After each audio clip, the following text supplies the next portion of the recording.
For more, let's speak now to our reporter Catherine Norris-Trent, who is in Kabul this hour. Catherine, the outcome of this G7 meeting and a potential pushback of this deadline is clearly going to mean so much to so many people still trying to leave Afghanistan.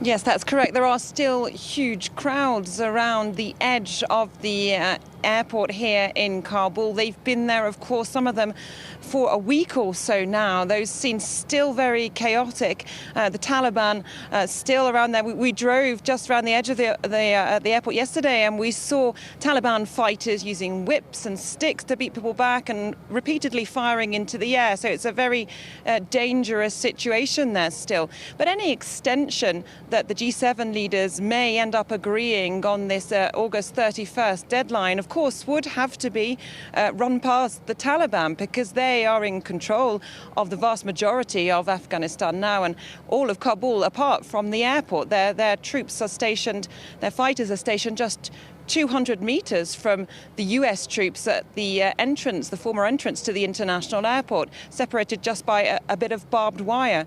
They have indicated, the Taliban have indicated, that they would see any extension of the August 31st deadline as a red line, warning that there would be consequences. So it's not clear what that means, but they are resistant to this idea.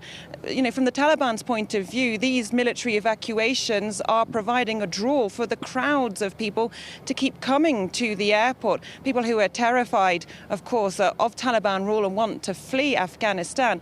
The Taliban are attempting to reassure them and saying there's no need to flee, but a lot of people clearly not believing that. And Catherine, you've been in Kabul for a couple of days now following the Taliban's takeover over a week ago. Talk us through what daily life now looks like for the average Afghan on the street. Life in Taliban-controlled Kabul is picking up a bit. People are out on the streets. You can probably hear some car horns blaring in the streets behind me, so that they are busy again. There are Taliban checkpoints and patrols everywhere. I mean, it's impossible to drive for a few minutes without seeing heavily armed Taliban fighters. They're stationed all around the edge of the former green zone, outside the former embassies of Britain, France and the UK, for example. They are definitely in control of the city. Now, some shops are opening again, not all of them by any means. We saw busy food markets yesterday. I have to say it was mainly men out on the streets, few women. Locals telling us, you know, that's a really stark difference than before August the 15th. Now, the Taliban have again put out a statement today reassuring women that they are safe to come out on the streets if they wear hijab or burqa, you know, hair coverings. But many women are still in hiding, fearing for their lives. And another point that's very important for a lot of people is money, because the banks have been closed since the Taliban rolled into Kabul, and people now are really struggling to get enough cash to keep going. Catherine Norris-Trent, our reporter in Kabul, thank you very much. The call